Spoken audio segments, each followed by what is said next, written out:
This is a Stock Trading Reality Podcast, episode 176. How dramatic I am in my own mind. Like I am the most dramatic person I think I've ever met.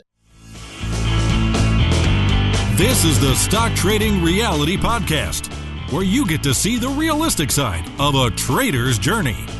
Get inspired and stay motivated by everyday normal people who are currently on their journey to trading success. He wants to know if you have a backup battery system. So, do you? Play trader. This may seem like a strange question, but if you are a trader, especially a day trader, then yeah, you better have a battery backup because I've had it a couple of times now. In fact, just a few weeks ago, where you're trading and then all of a sudden the power goes down. And if you were to be in a trade, yes, you do have the option to call up your broker. But depending on your strategy, depending on what you're trying to do, a battery backup is going to help you, give you a little bit, enough time to do what needs to be done to get out of a trade. My battery backup is, I think it gives me about 25-ish minutes of life if the computer goes down. But it's the way I look at it is it's an insurance policy. But the nice thing about this insurance policy is that you pay for it one time. So it's not like your car insurance or anything or home insurance where you got to pay every single year. But it's definitely, especially when you look at the cost of them, in this day and age, get yourself a battery backup. There are no excuses. The last thing you want to do is to be in a trade. And I've had it too, where it's clear blue skies, maybe a little windy, sometimes not even windy, and then the power just goes out. I mean, you just never know. And for what they cost and what you could potentially lose in sure, it's kind of a maybe a pie in the sky situation, but it's not even worth taking that risk. So, I mean, Ches, our esteemed co-host here, do you have any sort of battery backup or how are you, how's your trading station being mitigated from risk? I guess I'll put it that way. Yeah, so I actually got one on Black Friday 2 years ago, I believe, and I didn't get a huge one by any means. So if I actually have all my monitors and the internet plugged in and all of that, it's actually too much load. So I kind of prioritize that the two main monitors that I always execute on have power, and the internet has power and the computer has power. And I get about 11 minutes of time when power does go out. To be honest with you, I think it's worth it just by itself to have your kind of internet and Wi-Fi stay up, especially if you have a broker where you can just log in on your phone or something like that, because that's usually the case. If the power goes out, the internet's probably fine. They use kind of totally separate lines. So I've had it many times where I can just kind of pop on my phone because the Wi-Fi and internet still work and just kind of close out of orders if it's a day trade or something like that. So I'm definitely a firm, proponent for it, and it's just like you said, it's just a great insurance policy, especially if you're kind of a shorter term trader and you're trading some big size or your P&L can swing quite drastically. You should absolutely have one and maybe even two. Yeah, that's good. So in other words, Ches, you have the situation well under control. That's what I deduced from your statements there. You got it. Awesome. Well, speaking of awesome, we have quite the awesome interview with a longtime member. Charlie, for those of you in the chat room that are actively participate, he's in there quite a bit. I'm sure you've seen him. He's got the Colorado flag, and this is a welcome back interview. So he's been on here before, but we just kind of talk about whatever. We talk psychology. We talk. We maybe do a little debating there. This was good stuff. And, Charlie is definitely not a yes man. He's going to give you what he thinks. I mean, he's polite about it, but this was just a great conversation. I don't want to ruin anything, but Ches, this was a good one. Would you agree? Yeah, I definitely agree. And, just like you said, Charlie's willing to kind of push back or, explore why your logic thinks, this way and his thinks that way. And yeah, it just makes for some great conversation. And the listeners are definitely going to have a good couple of things to take away from it. That's for sure. Yeah, and I will fully agree with that. So with that being said, let's get into it with Charlie. Hey, Charlie, welcome to the show. Hey, guys, how's it going? Actually, I should say welcome back to the show. I have a question right out of the gates here.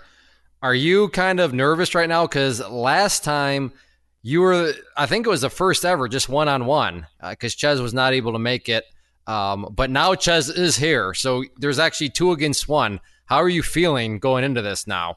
I'm feeling pretty good. My palms are a little sweaty, but I think we can make it through. You can make it through. So if we hear a pause and then a thump on the ground, is that our cue to call the police because I have fallen and I can't get up? The police or the ambulance, Charlie? Well, life alert. Whatever you want. Do you have one of those life alert things hanging around your neck right now? However that works. I got a few years left until I need one of those. Thank you. All right. Well, I mean, you just never know. But before I forget, I'm just going to throw this out here. Charlie is officially one of my favorite members of all time. He's one of those guys that now in the chat room can pretty much break any rule he wants. And he may be scolded, but he will not be terminated. And this is why. I got to meet Charlie face to face when we did our Denver meetup. What was that? Probably about 2 months ago now. So about 2 months ago, give or take, met Charlie and his lovely girlfriend. And I did not know this about Charlie because he's quite the quick-witted fellow in the chat room. But he was extremely uncomfortable at the meetup because he doesn't really like, he's like me. He's like kind of a mirror image of me in the sense of going someplace unknown where I'm not sure what exactly is going to happen. I might not know anybody there at all. This is freaking me out. But Charlie, you still went, right? I mean, you were very uncomfortable when you were walking up those stairs, if I remember you telling me. Am I recalling things accurately here? That's an accurate description. Yeah, it was. I don't know, man. I'm like an extrovert. I would consider myself to be like energized by people, but sometimes for whatever reason, not that Clay Trader community is bad for it's not. It's great. But, every now and then it just gets a little bit anxiety inducing to be thrust into a situation where there's a ton of people, man, and I'm staying right next to the exit because if you want to talk to me, you got to come find me because I'm not going over there. That's But you showed up even with the anxiety. And I think I told you this, but if not, I'm going to tell you right now. I don't think I would have been able to push through I think that would have been too intense. I probably would have just bailed and said, nope, I'll come up with some excuse. My car broke in the parking lot and I had to get it towed. I don't know. But so I do commend you for that. And because I can totally relate to the whole, just what you described, but you pushed through it. And now you had met Ches before at least, right? Because you would come to the homegrown Colorado meetups. Yeah, Ches and me go way back, and he's a full-fledged Colorado man now. He puts me to shame. I mean, I'm proud to admit he is 10 times the Colorado man that I am. So props. Yeah, that was a pretty conversation. You're like, what happened to you? You look totally different now. I'm like, I moved north, man. This is the northern Colorado look, man. I'm in the mountains. It's beautiful. On that note, I think they might have told you this, Ches, but Stacy, who is IT Nate's wife, who is the show producer, and then Abby, my wife, they made the comment that Ches looks different all the time. I mean, even when we were hanging out and doing some videos, and then that night, I guess due to the lighting, they said they didn't recognize you again, Ches. So you are changed truly, by the hour. That's right. I'm like a chameleon. You truly are.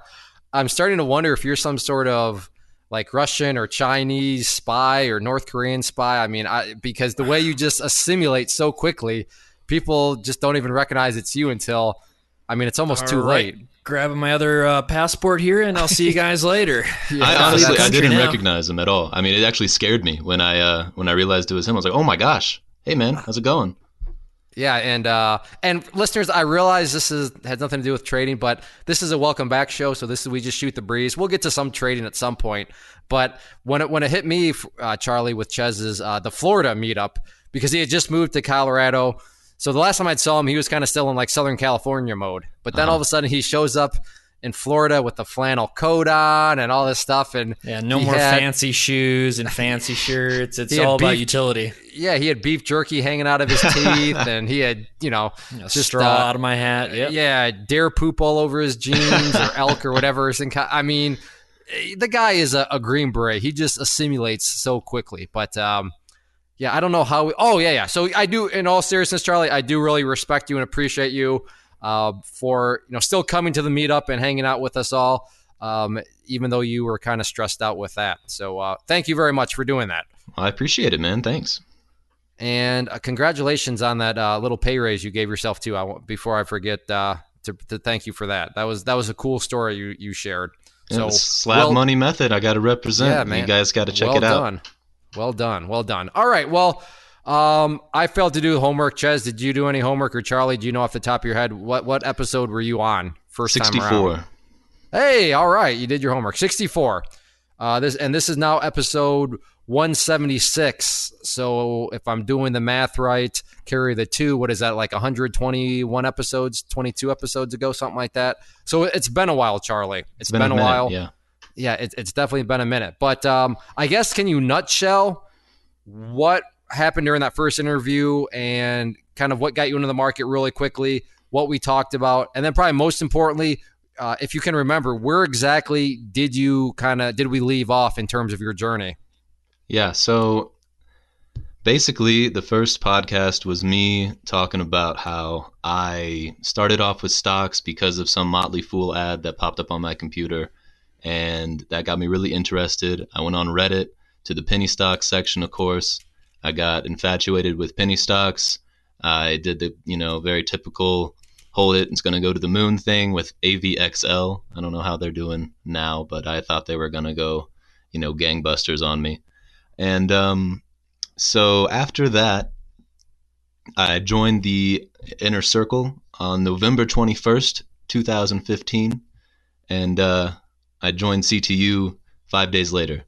And I believe the last podcast was April 30th, and I was doing courses, and I wasn't really trading much because after I realized that I didn't really know what I was doing, I was trying to sort of have some amount of self-discipline and stop trading. But the reason I got CTU, I remember, was because when I was just gambling, I ended up, putting tons and tons of money into my account. And eventually I made $2,000. And so I was very happy with that. And when I realized, sort of come the God moment happened. And then CTU just happened to be, 1997. So the stars aligned and I got that. And I'm pretty sure that's where we left off. It was around, April or May of 2016. And I was just taking courses and I was trying to be disciplined. Now, I got to bring this up only because I see you post, often in the chat, and you're in there and everybody posts their P&L for the days and stuff. So you made $2,000, it paid for CTU, and then what has kind of happened after that? So you start taking the courses. Did you hit the brakes on your trading, or were you still like, oh, this is cool, I'll just keep making thousands of dollars while I'm learning? I didn't. I did pretty good with not trading, actually. What I didn't do very well with was paper trading. You guys say sometimes on your podcast you shouldn't necessarily paper trade as you go through the courses because, as someone who doesn't have a 100% rounded education, you might be practicing bad habits. So I did, the big 3, which is, gosh, I don't even remember the names now. The robotic trading, skill sharpening, RVR. Am I missing something? Is that? No, I'd call those the big 3. I'd agree, yeah. And, after I had those set, I should have really started paper trading. And because 2017, that was going to be my big year. I was going to fund an account. And I was going to take it to the moon. I was going to just destroy it. And so people were like, hey, are you paper trading? And I said, yeah, I'm paper trading. But I had like 3 positions and I'd check on them like once a week. And I couldn't care. So anyway, actually, I don't remember what the question was, but hopefully I didn't go too far off. No, that was good. But I do want to kind of circle back, and I can't remember if you talked about this first, but I guess I'm giving you props, but you made $2,000, and what Ches and I see a lot, and what we've heard a lot, is when people are making money, let alone a couple $1,000s, usually the furthest thing from their mind is, you know what, I should probably learn what I'm doing. Most people are like, holy crap, I got this stuff figured out. Oh, wow, this is easy. But yet you made the $2,000 and then you went and spent it and invested it into your education. So, because you're definitely the exception and not the rule. What exactly, what light bulb, what caused the light bulb to go on that you actually didn't know what you were doing, even though you had just made $2,000? Well, so when I started the account, way back like in March of 2015, I think is when I started trading. Trading in quotations. I started with $2,000, and eventually all my funds would be tied up, so I'd have to put in a little bit more. And I wasn't going to trade it, of course, because I would never do that. But it was just a buffer until the other funds became available, and eventually I had like $8,500, in my trading account, which for me, I think I was like 20 years old at the time. That was like all of my money. And so I felt like I ended the year really strong. and, I was just kind of gambling, and I realized I was gambling at the end of it because, I mean, it was so stressful and it just took such a big toll that it really wasn't like I don't know if it was a decision like, all right, I'm done now. It was just like, I was just exhausted mentally. Like I just couldn't keep doing this. And like, risking way, way more money than I really should be. I mean, and, I never put all of it in one stock, but the fact that, at the beginning of the year I had, like close to 10 grand in my savings account, and now it's like $600 and there's like close to 10 grand in the trading account. It's just, I knew this entire time it was just building up like, all right, you got to stop soon, please. So that makes sense. So I think if I'm understanding right, you're mentally exhausted and you kind of click the pieces together thinking something's got to be wrong, because there's no way that it should be this mentally exhausting to be able to trade and make money. Is that kind of a fair summary of essentially what you kind of realized? Yeah, I think that is definitely accurate. And hopefully if someone, I don't know who would go back and watch or listen to the last podcast, but hopefully I didn't say something like completely different there than what I'm saying now. But I'm pretty sure, I mean, my honest, as best as I can remember, I think that's kind of what happened. Well, the trolls are going to be out there now with their clipboard and taking notes, holding you to every word, even though this was like 3 years ago. But that's all right. You just got to just chuckle. Don't worry about it. But that makes sense. And I mean, good on you for realizing that, there's something's got to be off. Now, when you were trading, I guess wherever you want to tell us, I know you AVXL you had mentioned, but were you ever, or, after the last podcast, did options ever creep into the picture at all? Or, because I'm trying to think, don't you trade options right now, don't you? I actually don't. And options did creep into the picture, and I took your options course. And earlier this year, I took the advanced options course. And I've just been kind of procrastinating on starting the paper trade that. I keep on saying I'm going to start paper trading eventually, but what I've found is April of this year, I went live with $2,000 or $2,200. And I found that it's just way time consuming and energy consuming enough for me to try and manage that small amount of money, that I just I need to focus on that wholeheartedly instead of trying to, split my attention. So with that account size you have, you said you're not trading options with the $2,000 account? No, and I know it's counterintuitive because I know you're about to say, well, Charlie, options are a great option for someone with a smaller account size. I just wanted to confirm that I heard that right, Charlie. Okay. Don't you worry about it. So, yeah, I mean, it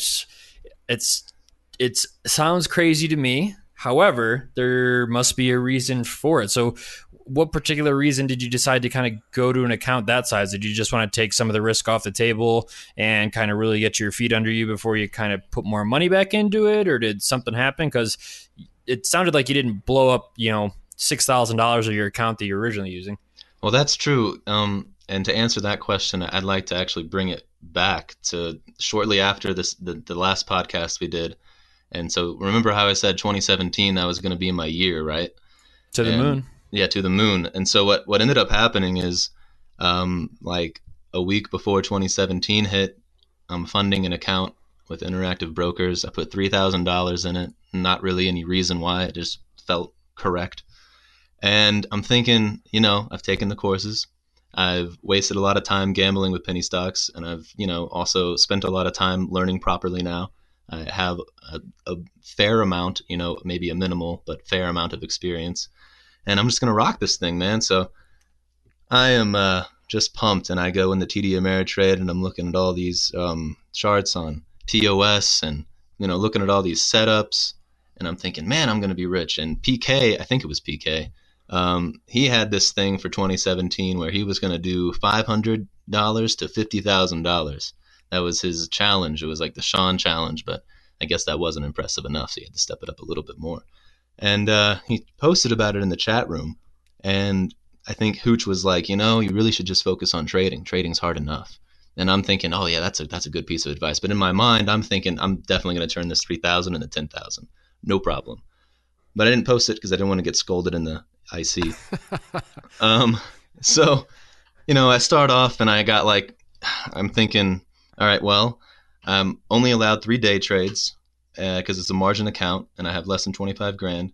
So every day I'm putting out 3 orders, trying to get in as many positions as possible because, you only got 3 and, hope that doesn't get stopped out because that counts as a day trade if it gets stopped out in the same day. And before I know it, I'm down like $500. And I'm just thinking that can't be right. I mean, I'm almost becoming more motivated by this. I'm thinking, man, it's going to feel so much better to turn it into 10 grand now. Now that I'm down $500, it's like going to be even that much more impressive. And, I keep going and I bring it back up a little bit, to break even. And I'm thinking, all right, yeah, I did it. I'm awesome. And then I lose another 500 within, the span of a month. And it keeps going down. It keeps going down. It keeps going down. And eventually I start puppet trading. I don't want to name drop, but someone from Tasty Works, group of people who truly likes that trolls Gartman a lot. And I'm thinking, well, shoot, obviously I'm not cut out for this. I need to, puppet trade somebody, even though, rationally, I wasn't thinking rationally. I was in the mode where, a third of my money is gone. So I need a way out. I'm desperately, seeking light at the end of the tunnel or something. And lose another $500. So in 2017, my big year, I was supposed to kill it to the moon, turn $3,000 into $10,000.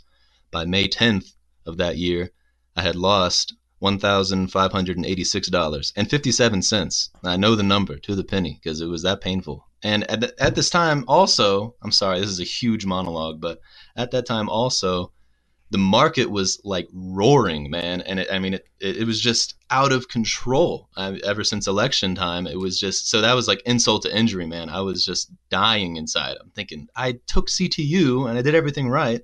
I'm looking at the charts. I'm looking at the lines and the moving averages and everything. And I just don't understand what's wrong because according to my calculations, I should be at like $5,000, $6,000 by now. But instead I've cut my account in half, by more than half. Okay, that's first off, anybody that uses the word monologue can talk as much as they want. That's just a great piece of vocab on your part. So just monologue as much as you want. But what exactly were you? I mean, yeah, I get it. You threw out a bunch of orders. So up until you started puppet trading, which is, obviously no bueno.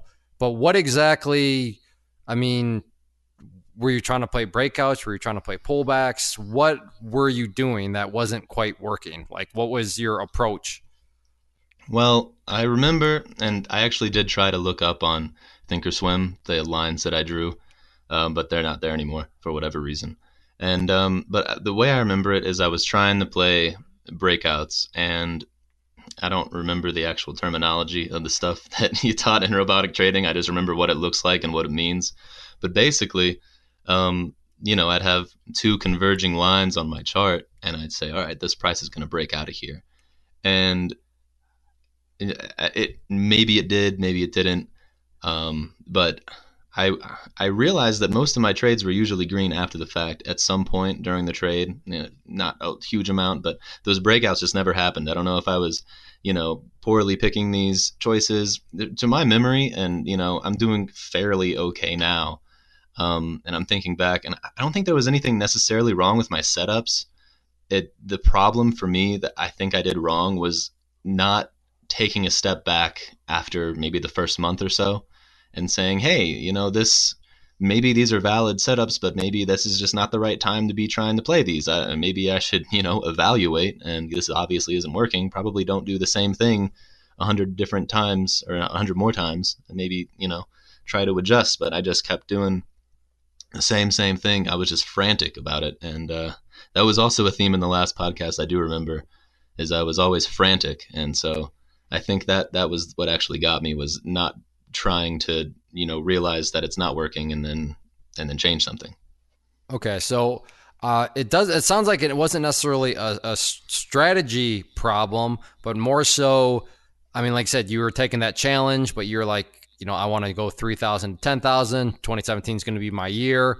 So it sounds like you're probably just straight up in a mental pitfall more than any sort of strategy pitfall. I mean, because and we've talked about this, and I know you're aware of this, but I mean, you can read a chart to a T, you can have a strategy to a T, but as soon as you start to veer, or if any sort of mental voices start to corrupt your kind of mental makeup, then yeah, the wheels will come off the bus no matter how sound a strategy is. So, I mean, I would you agree that's probably somewhat of essentially what was going on? You were just so gung-ho about that challenge, gung-ho about 2017 that, you just probably maybe pressed a little too hard with things, because from what you described, it doesn't sound like you were just doing anything randomly. It sounds like you had tread lines and patterns drawn and stuff like that. But I mean, obviously there was some sort of disconnect. So I think it was probably just this whole, you put in your, what was it that Hooch told you? Just trade, don't worry about a challenge. Maybe Hooch was actually kind of nailed it. I mean, is that maybe fair? That perhaps could be fair, that Hooch was right about something once. Yeah, once, maybe, potentially. But yeah, we don't want to give the Canadians too much credit. So I guess how long, I mean, did this literally go on? Maybe you said this, was this all of 2017 when you lost that, well, $1,300 and 57 cents or whatever that was? Or is that just a portion of 2017? That was the first portion of 2017. And the last trade that I made was on May 10th. So that's the last trade of 2017. So, I mean, I was just at that point for the rest of the year, I just threw a big pity party for myself and, just focused on other things that I wanted to do. I took an online class to learn about computers, and I just focused on other things for the rest of the year because I just couldn't. I mean, I don't know. I was so bummed. I was like absolutely destroyed. I was really frustrated. I was kind of ticked off, man, at you because your school is supposed to, make great traders. I don't know what the heck is going on, but and there is, the Clay Trader guarantee, where that if you're not, a multimillionaire after 1 year, it's Clay actually owes you $1 million. So make sure you guys read the fine print. I recall reading that, and I was like, Clay, where's my $1 million? I'm entitled to this money. It should be to you tomorrow, payable in mine shares. So okay, thank you. Yeah, tomorrow. And I just got to get this out there. This is why I don't want to hear any criticism of Ches and I, like, these are staged guests. You only have guests that are going to talk positively about your courses so people buy them. So far, all I'm getting, like Charlie just admitted, he's gone through Clay Trading University, and at this point in his journey, all he's done is lost money, and now he's ticked off at me. So I don't want to hear anything about these are like rigged guests. So I mean, but I do hope there's some sort of redeeming coming, or this is just going to be very awkward for all of us. So hopefully this turns around, or else, we'll post it, whatever. But Ches, maybe we got to start pre-screening these things and actually start to put some moles in here. But all right, so I mean, I guess what was there anything in particular about that trade in May of 2017 that made you just throw up the white flag, or was it just kind of a bunch of trades compiled, or what was it about that trade in May that made you finally just move on? To be honest, I have no idea. I don't remember.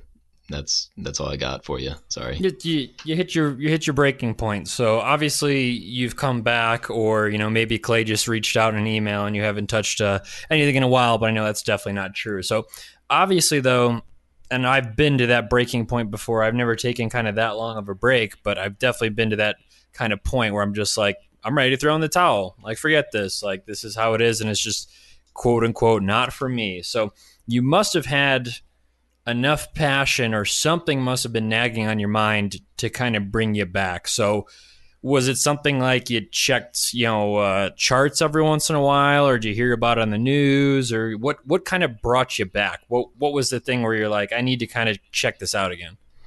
It was actually, if I had to, well, there are two things. One was in the beginning of this year, 2018. I'm doing these other things, like I said, I'm taking a break from trading, and I'm doing this one course on like IT stuff, which is way over my head. And my girlfriend, who's much smarter than me, Laura, she says, I can confirm that. Yeah. I can as well. We were in the car one day, and I think it was like February. And she says, hey, how's your IT class going? And I said, oh, it's going great. I'm learning a lot, lots of technical terms. It's going fun. And she says, how's stock trading going? And I said, well, I don't know. I'll get there, when I get there. And she says, it seems to me like you're just kind of using this computer class as an excuse not to try trading again. And I said, that's, I don't know about that. She's a keeper. Yeah, for wow. real, right? Just drop the mic right on your head. Yep. So no sugarcoating. She told me how she really felt. And I was like, that's a possibility. So that was one thing. And then I think the other thing was we had a Colorado meetup for the clay trader people.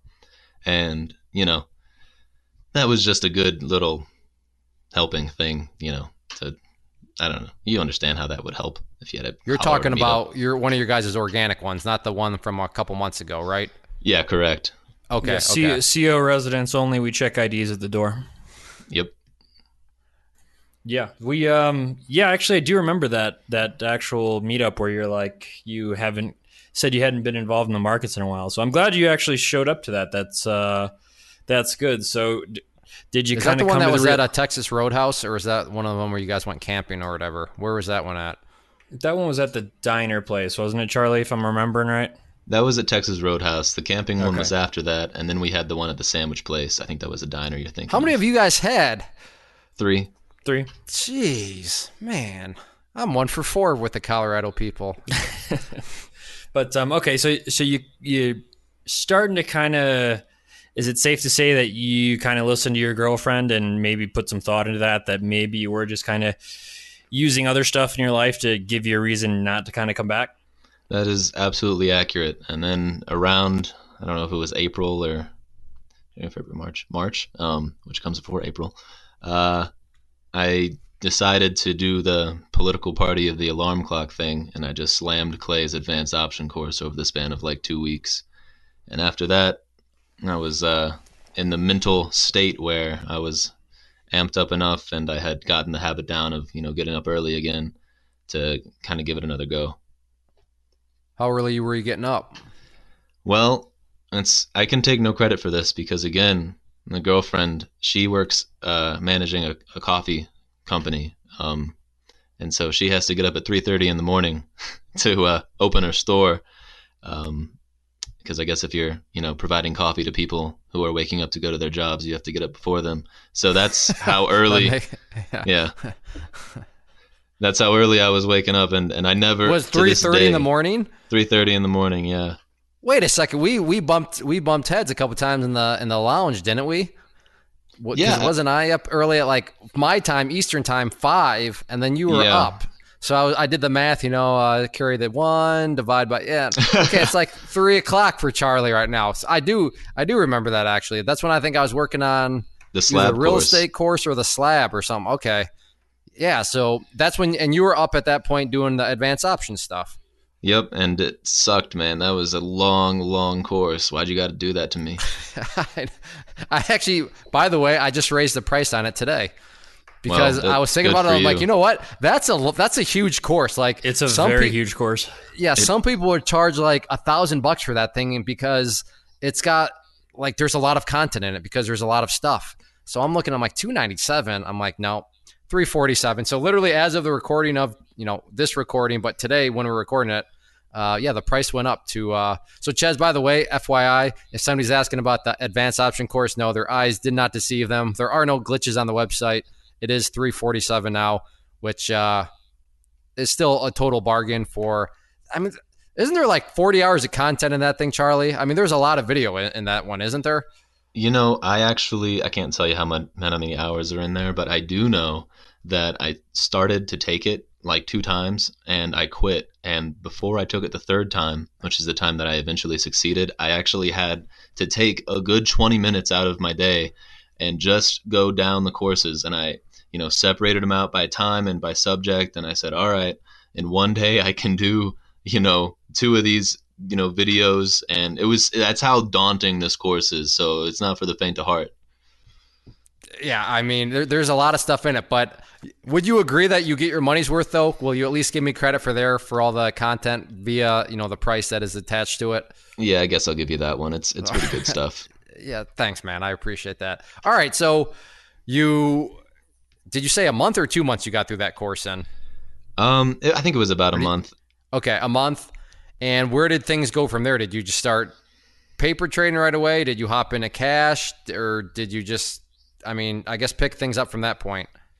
So, funnily enough, after I was done with the course, man, I was like, well, there's no way I'm starting out with that stuff because that was a lot. So I just was going to go back to regular equities, which is what I did. And I funded an account with Interactive Brokers again. And this time there was a little bit of reason to the amount of money, not just because it felt good. My reasoning was that, last time I didn't really have a set stop loss, if you will, of, your account size. Are you going to stop and take a break after you lose $500 in your account or 1,000, or where are you going to draw the line here? And I hadn't really done any paper trading. So, and on paper, nothing has changed, in theory, since my big blow up of 2017. And right now I haven't traded. I haven't really looked at any charts. The only thing that has really changed is I've just been around the community. I started being a lot more active in the IC, and that's really the only thing that I did differently. Other than that, there was no more trading experience in between. So I decided, well, I should probably start paper trading first before I do real cash. And then I said, no, that really sucks. I don't want to do that. So I'm willing to spend $200 to find out if I need to do paper trade, because I'm definitely not paper trading unless I absolutely need to. So I funded an account with IB, and I put $2,200 in there, because after you drop below 2,000, your margin account status is going to be questionable, and you're going to get some sort of something. I don't know. I haven't dropped below there yet, so I don't know what happens, but I'm assuming they'll, revoke your margin or whatever. So $200 is the most you can lose. Gotcha. No, I think that's actually a really cool idea. When you kind of were saying earlier that you did $2,200, I'm like, well, that's a little bit random. It felt a little bit random to me. It's 2,000 or 5,000 or whatever the number is. So cool. You almost set your own monetary stop loss just in the way you kind of funded your account. So obviously you're going back to trading equities. You're trading it on margin, so you still only have 3 day trades per week. How are you planning on pulling that off? Are you doing any kind of swing trading with that, or are you day trading on just a couple times a week? I messed with day trading one time, and that was actually with Elfin, and I lost $20, which to me is like, I would rather if my water heater had broken at home and had to spend $1,000 to fix it, because that was unbearable. And I said, what the hell are you doing, dude? You're not a day trader. I've never day traded. The last time I day traded was when I was on my phone on TD Ameritrade application, buying 20 million shares of some 000 stock is the last time I was paper trading. Or the day trading. So no, I just strictly swing trade, and the swing trades, they last as long as they last. I don't care if they last, 2 days or 2 months.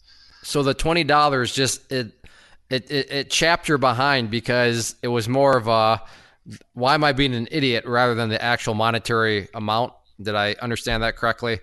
Yeah, and it was like that because there was so much. You got to understand the mental, I don't even know if it was mental pressure, but when I was funding that account, $2,200 is not really a lot of money. I guess, depending on your situation, it could be a lot of money, but in this case, it's money that I can afford to lose. But it was just amazing to me how dramatic I am in my own mind. I am the most dramatic person I think I've ever met, and I am just run by 100% emotion, because I would, for example, I noticed that you could get Interactive Brokers to email you every time an order was filled. And so I said, that's a great idea, man. That's going to make this so much easier. And what I realized is, for the next 5 days at work, anytime my phone buzzed in my pocket, I would just break out into a cold sweat, and I would reach for my phone. It almost like if you drop your iPhone, right, and it's brand new and it's on the concrete and you don't know if the screen cracks, so you're turning it over real slowly because you're like, oh my God, is it broken? Is it broken? Oh God. And it's like reverse Christmas. Yeah, exactly. That's awesome. But yeah, that's exactly what happened. And so I was stressing hard, but I get that that's probably not a good thing, but that just, because everything was riding on this, man. It wasn't just I lost $20.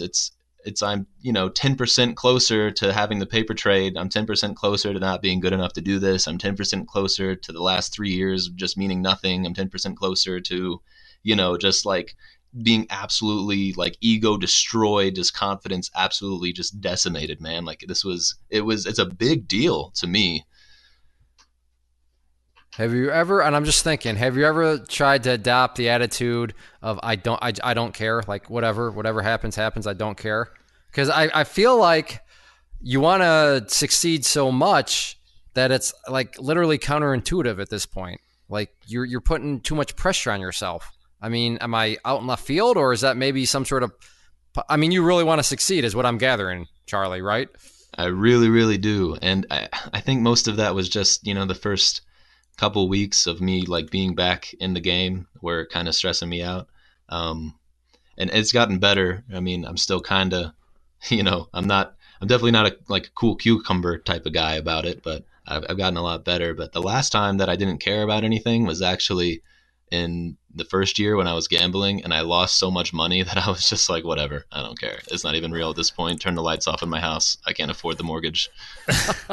Well, that's kind of where I was heading with it. I was like, so I totally understand what Clay was saying with that, like taking a totally, indifferent approach to your trading. But the thing is that if trading is going poorly and you're indifferent, you're just literally burning your account up slowly. So that was the only thing I was going to chime in there, because I've tried the indifferent thing before, and I just had to find my own ways to kind of wrangle those voices. And yeah, but I've been in your shoes essentially with that. You want to do so well at this and you want to work so hard at it, but you end up shooting yourself in the foot. So obviously, I want. This is a good discussion. I'm not saying, and I know you guys don't. I'm not saying like not care in the sense of, well, let me go just throw everything in some random penny stock because I don't care anymore. I just means. I don't know how to describe it, and maybe this is all just theory, but sometimes you're like, I don't care. Like, I don't care in terms of I'm going to stop putting pressure on myself. Like, it's not the end of the world type I don't care. Like, Charlie, let's just say that you do fail. So let me ask you this, Charlie, if you fail. Are you ready? I guess. Okay. Will your girlfriend dump you? No. Yes. Okay.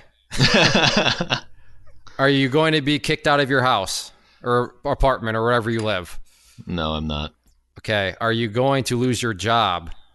I will not. I'll probably do better at my job. Okay, there we go. Will your friends and family abandon you if you fail? They won't. So what I'm gathering here, do you have any pets? I have a dog. Do you like your dog? He's all right. Will your dog just all of a sudden stop liking you if you fail? No, I don't believe so. Are you going to starve to death or if you fail? Nope. Okay, you're not gonna dehydrate or anything like that if you fail. I think you probably get where I'm headed with this. So it sounds to me, Charlie, that in a worst case, listen, you fail, you don't have success as a trader. The worst case scenario, all that is being hurt is your pride, is maybe a little ego. Is that so bad though? If you get a little if you get a little kicked in the teeth a little bit from a pride perspective, is that really that bad? Well, what are you defining as failing? Failing for this year or failing like just indefinitely, like trading? Like you suck at trading. You'll never, you just suck at trading. That's what I'm defining as failing. It will never work for you. You need to just put your money into a mutual fund. Like that's what I'm defining as failing. You cannot trade. You suck at it. No, that is absolutely, completely unacceptable. Why? Because I eventually would like to, so I work at a shop. And the shop is very nice. We're a machine shop. We make parts for cars and things like that for people with too much money that would like to spend it automotively. I don't know. And that's a great job. I like my job. I would like to do it for a long time. But I don't really want to retire off this job. I don't want to, be 65 years old and working this job. I'd really not even like to be 45 years old and working this job. I'd like to have the shop because I like my job and I like making things. But as close to GPA nailed it. Owning your own business is great, but it'd be even better if there were no customers and no employees. And that's kind of what I'd like to do. I mean, that's right now I don't own my shop. I work with my boss, but eventually I will own the shop. And it would be really, really nice if I wasn't a slave to it, because some months are kind of slow, and some months are great. And I'm good at money management. I'm sure I could make it work. But it would be really, really nice if I could sort of supplement that and not have to worry about, oh, business is going to be slow this winter. So if I'm understanding right, worst case, you suck at trading under my premise. Worst case is you inherit a shop that you will own. Clay, you're really good at turning this around, but I'm not going to fall for it. I'm just trying to understand the premise. So I'm trying to help you here. I'm honestly trying to help you. But that's what you're telling me is the worst case is you get a shop that you will run and own. I'm thinking. My point is this. Stop trying so hard. Worst case, you suck. Think about worst case. You still eat. You still have your home. Your family still loves you. You still have a job. You're going to own a shop. I mean, is that really that bad in a worst case scenario? You're such a weird motivator. This doesn't make any sense. Do you want me to just stop trying? I'm just trying. Stop trying so hard. You're putting way too much pressure on yourself is my roundabout way. You are just... See, and Chez and I, we talk about this all the time. That's what makes trading so cruel is you need ambition, but then ambition also works against you because sometimes the most ambitious people want it so bad because they want it so bad. Then here you are, and you're like you said, you're now you also said you're getting better with it. So that's good. So I'm not saying that you suck. I'm just trying to just get you to realize to chill out a little bit. Because I mean, think about if you were sitting here saying, my wife says that if I don't succeed at trading, that, she's gone and she's taking the dog too. I'm going to lose my job and then I can't pay the gas bill. I mean, now that's a situation where, okay, there would be a lot of pressure, but you don't really have any pressure on you to succeed, do you? I mean, dude, you really don't have suck, any pressure. right? I'll answer that. Besides your ambition, you have no pressure on you. So chill out. That's Chez. Do you get where I'm trying to go with this? I mean, do you see what I'm trying to accomplish with Charlie here? Yeah, absolutely. I'm just wondering what your hourly rate is for this therapy that you're offering online nowadays, because, this is good stuff. It's okay. It's a solid 5 out of 10. Yeah, 5 out of 10. Isn't that like a D in school, or is that no? That's an F. That's 50%. It's probably because Clay's been saying you suck like 17 times over just to make a point. So now you got a 5 out of 10, Clay. Well, but you are getting your point across. Charlie brought that on himself. He asked what was the definition of. So I guess that's totally the reason. I guarantee you that was the reason. Back when you first go around is I don't know what to tell you. It's such a tough spot. That's why trading is so difficult. That's why anybody out there trying to buy my system and it'll work. No, there's too much. First off, you need to be ambitious, but then second off, you don't need to be ambitious because you have to just, I don't know. It's just tricky, but that's kind of what I'm observing here, Charlie, is if you just realize that the only kind of thing you're fighting against is your ambition yourself. I don't know, maybe that'll help you mellow out a little bit. And I'm not saying be stupid, but just chill out. You know what I'm saying, Charlie? Just chill out. See, okay, so fair enough. I will take and that. You, maybe. yeah, and I like you, Charlie, because you will rebut if you so yeah. I'm not saying you have to agree. I'm just throwing my 2 cents out there. No, that's cool. I respect that. And so I'm just saying, for me, I don't even know what that even means, man. Because your style of trading is well. Well, let me explain. So when you're trading, I see your live trade videos. You think I don't watch them, but I'm on to you. And your type of trading is very in the moment. Your mood is very, important. You have to be in the right frame of mind. You have to, you can't stress yourself out. But for me, I have all day, really. I come home from work or I wake up early and I look at the charts. I have as much time as I need to plan my trade. So, whether or not I'm, clicking the button to buy at this point and the line's there and, my stop loss is wherever it is, it doesn't really matter whether I'm stressed out or I'm mellow. Usually I am mellow because it's like 4:00 in the morning. So there's not a lot to be stressed out about then. But I don't know. I feel like your frame of mind thing is a lot more applicable to someone who day trades. Well, let me ask you this. Swing trading and you take a loss, how does that make you feel? It doesn't feel great. Does it make you feel like a failure? No, we're past that now. I'm working on it. We're doing better. Good. So you don't feel like a failure if you take a loss?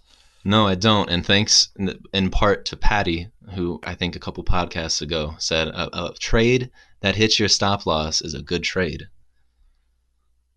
I do remember Patty saying that, and Well, assuming and then your stop loss is logical, right? Yeah, you had to come back and be like, well, actually, maybe it wasn't a good trade because you see here, it could be illogical. I think Charlie needs to be the new co-host. You guys would be a great little duo. The guest would never get to talk. We just argue the whole time. That's fine with me. Yeah. So I guess, I mean, so you're progressing then. If you don't feel like a failure, I mean, but how does the losing one? I mean, you just move on from it, or is it pretty good, or do you feel like the urge to revenge trade? I got to get it back, or I mean, is it pretty clean cut?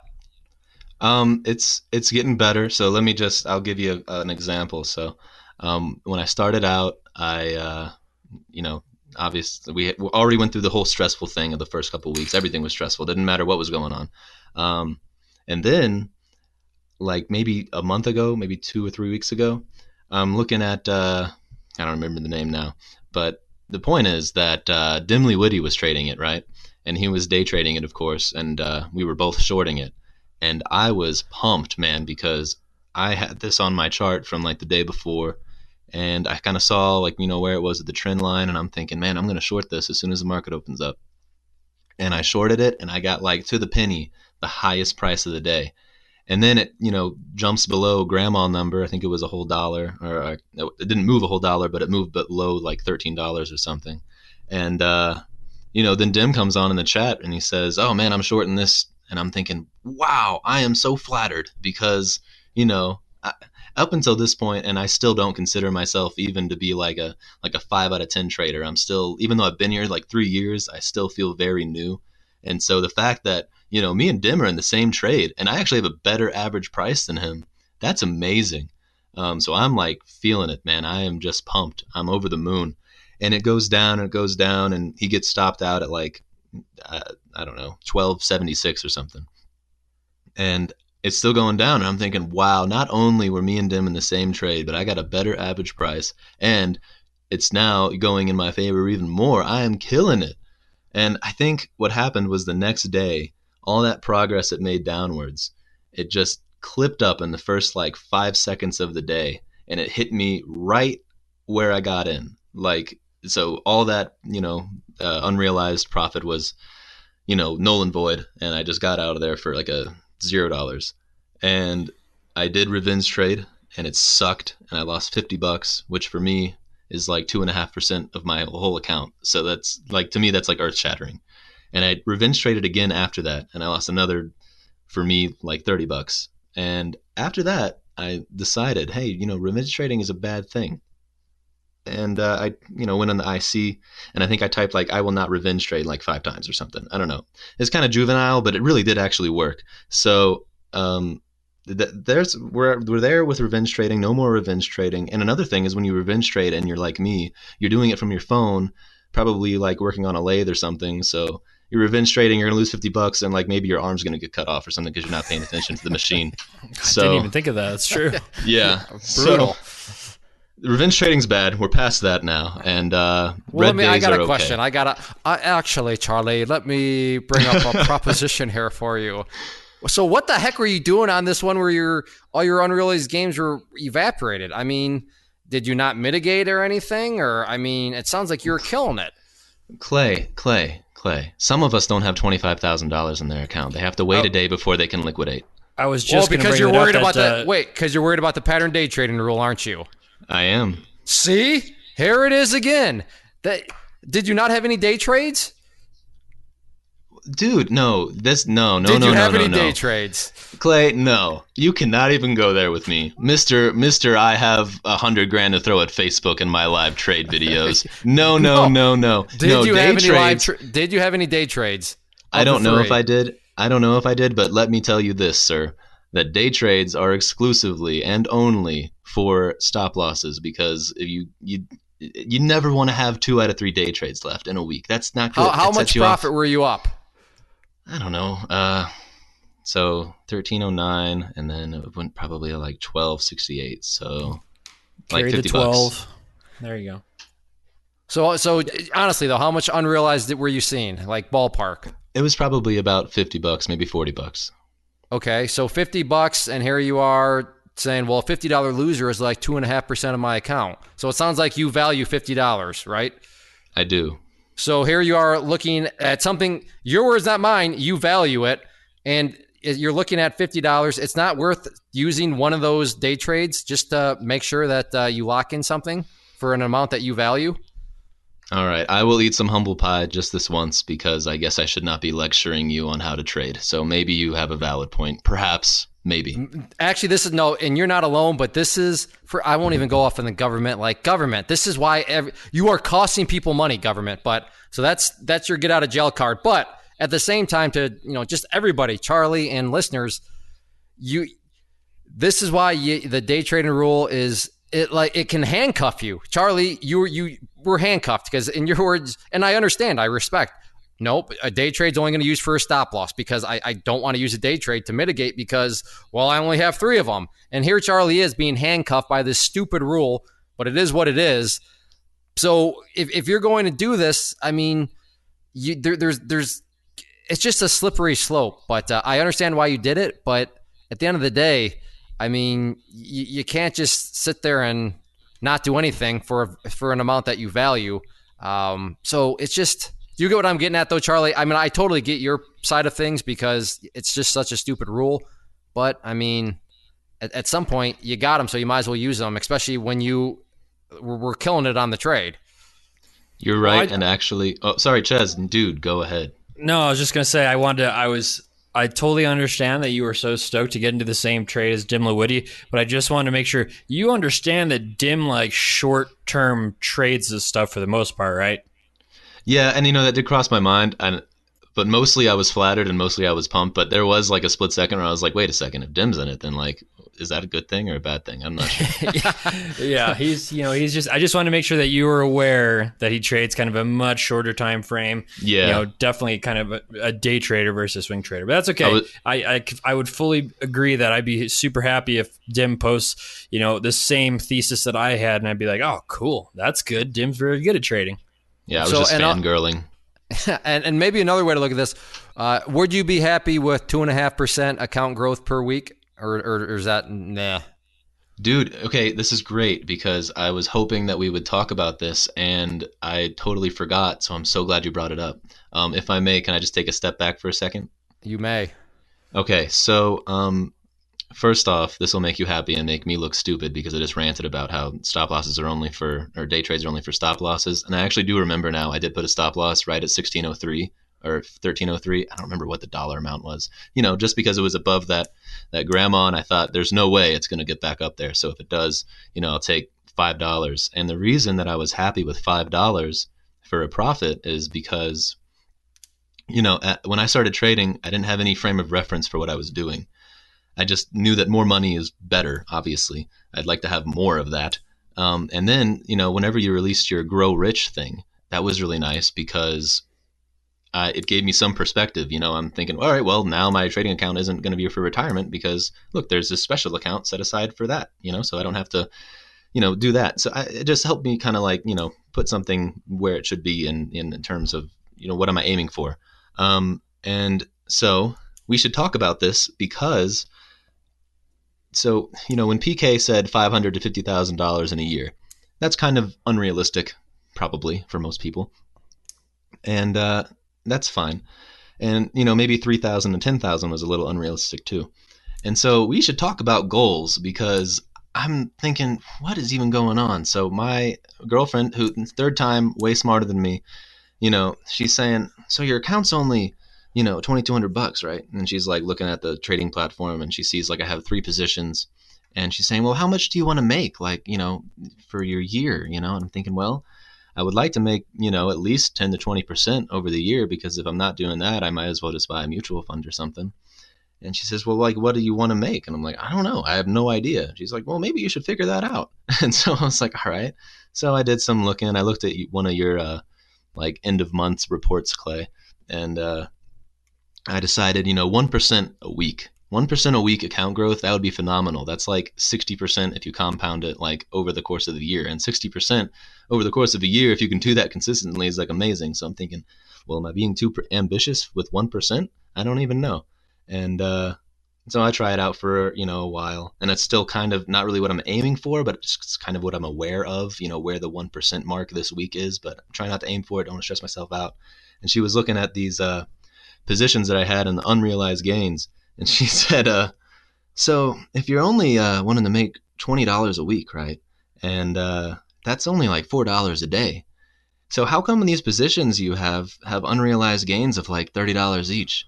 And I'm thinking, I'm not really sure. Maybe I should move the stop losses up on those quite a bit so I can kind of save that. So that's the reason I moved the stop loss up on the whatever it was with DIM to that 1603, because 9 minus 3 is 6. $2 a commission each way is or $1 each way is a $4 gain.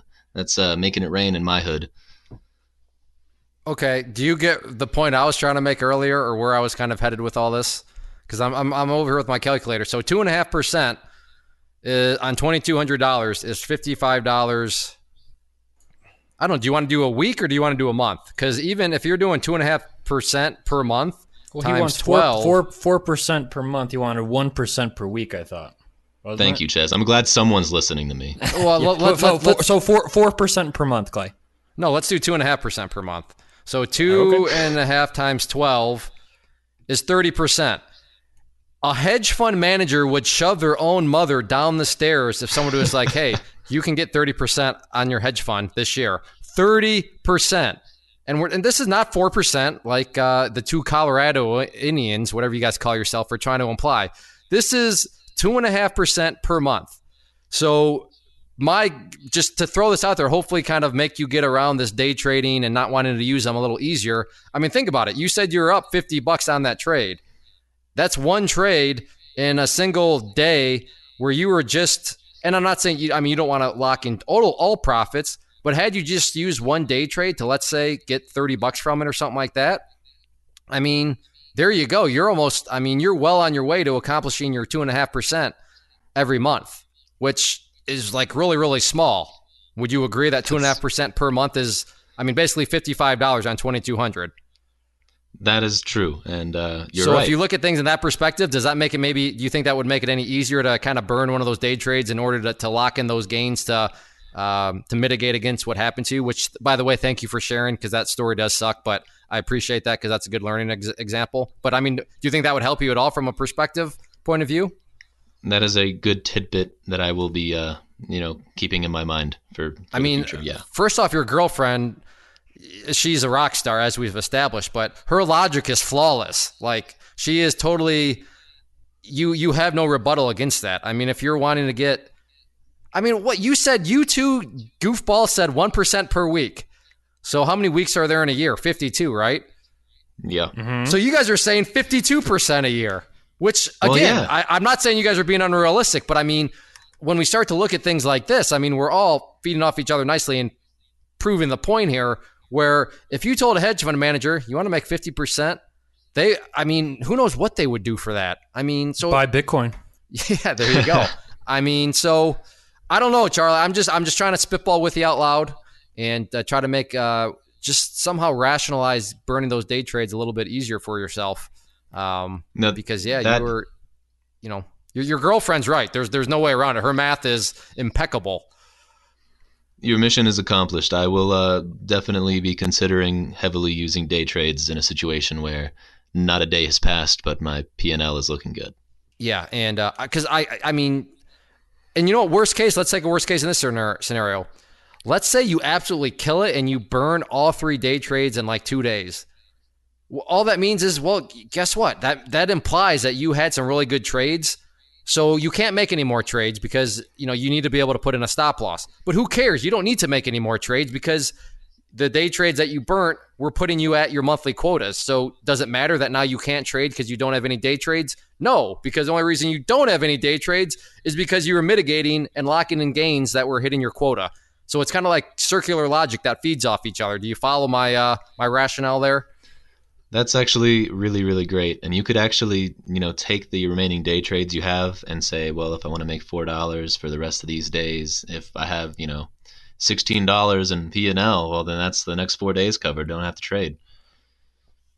Yeah, I mean, exactly. See, good. They're good. Good. Become a numbers whisperer, Charlie. And I know you know numbers because you're beast moded it on the personal financial side of things. So just listen to the numbers. Listen to the numbers. And look at the time, Ches. Where did this time go? We're like over an hour now. Yeah, it was an awesome conversation, and I hope Charlie took something away from it. But there was just a ton of good points that listeners are really going to take away from it. That's for sure. Charlie, I'm sorry, man, but yeah, I got to cut you off. I don't know where the time went, but will you come back and hang out another time? I would love to come back. I'm sure it's way past your bedtime because you're waking up like it is super getting early. Kind of late. It's like almost 9:30 here Eastern time in the great state of Michigan. So before I forget though, are you going to hang out when I come out to Colorado in a couple months? Oh, you know it, man. We're about to hit the incline, and if you want to get a pizza that weighs like 8 pounds with me, down, there's a $300 prize for whoever finishes it, but I need a buddy. How much or how long do you have to eat it? You have an hour. An hour. See, my only worry with that is that would probably like ruin my whole trip because I would be just filled up on 4 pounds of pizza. Could you eat 4 pounds? I could definitely eat 4 pounds, but I've never met anybody who can rival me, so I think you might be the guy. Clay would be the guy. Clay, you might need to consider it. Did you say you get a cash prize? You do. So Clay, you could get paid to eat 4 pounds of pizza, man. Yeah. Come on. And consider your health this. doesn't matter. It doesn't matter. It actually matters zero, and you'll be doing it right after the incline. So you will have just burned like 500 calories. So the 8,000 calories you're about to put in will be somewhat mitigated. Yeah. That I don't know. I'll have to think about that. I'll have to think about it. If we do, we're definitely got to do some sort of video with that. But, hell yeah. I mean, heck yeah. Yeah. All right, man. All right, you got me thinking. Well, Charlie, this was a good time. You make me laugh. I respect you. Feel free to break as many rules in the chat room as you want for a light slap on the hand. Yeah, you're in a category of very few, but I do respect you for many reasons. But this is good stuff. Have you learned how to hang pictures or anything yet? Dude, no. I'm telling you, I can't hang pictures. Yeah. Wait, this just dawned on me. You're talking about working on lathes and machinery and all this stuff, but you can't hang a picture? Dude, it's different Explain things. That disconnect. All right, it's different, okay? So oh my God, dude, I can't even. All right, so lathes, right? We work on cars, okay? Cars are made of metal. You know what metal does? It keeps its size. You can be particular with metal. An inch long of metal is going to be an inch long at 70 degrees no matter what. You start building things with wood and you got to put screws in it and you got to, now it's going to warp on you. Wood is absolutely I hate it, man. I hate it so much. Metal is where it's at. Wood is, I can't, oh my God. How do you feel about drywall? I hate drywall, man. My house is made of plaster. It's hard as rocks. You can't put a thumbtack in it. You gotta wallop a big nail in there. I'm trying. Why do you move into a metal shanty? Dude, I will. Oh my God! You're just gonna do is shipping container home stuff, dude. You'd be perfect for that. You should live in one of those pods that you can get to store stuff in your driveway or whatever. Have you ever seen commercials for those? I have, exactly. And I'm gonna be real honest with your real estate course. I obviously haven't finished it yet, but if I finish it and then I find out I have to put up shelves, I have to fix sinks and install cupboards, man, I'm gonna be really upset with you. Wait, when did you get that? Was that like a week ago or something? Did you get it a week ago or something? Yeah. Why didn't you tell me? I didn't know you finally got it. You could text me sometimes, Dude, if you think Clay. Advanced Options had a lot of content, well, you've already noticed how much content is in the real estate course. Yeah, it's a lot. Are you dealing with it okay? I'm doing good. I mean, I'm only in the first little section of it, so I haven't even gotten to the nitty gritty. But is your girlfriend going with you? She is down to do that, but she doesn't. She should, because she's way smarter than you are. And she's I know, man. I know. No, she's doing full-time school, so she's that's overrated. Real school, Clay, not internet school. No, all right, we got to end this. Ches, did you have anything final you want to talk with Charlie about? Because we could sit here and talk all night. I'll be sure to watch you guys eat 4 pounds of pizza. But Charlie, thank you for coming on. You guys, you're always a blast to talk with.